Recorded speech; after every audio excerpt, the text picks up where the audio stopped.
पण शेतकऱ्यांसाठी उभं राहिलेलं पीक असतं आणि त्याची सुरुवात होते ती पेरणीने.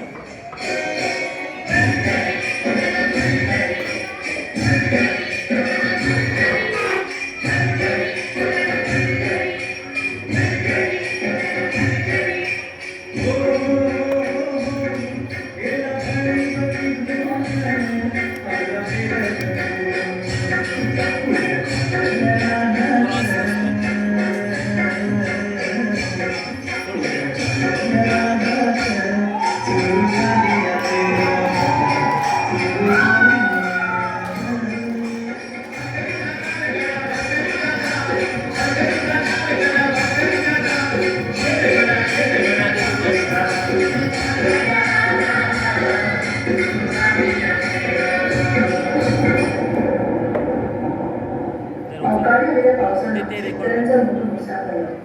आता तोंडाशी आलेला पास विरवण्याला निराशातून शेतकरी आत्महत्येच्या दिशेने निघाले. कष्टाने पिकवलेले शेत आजूबाजूला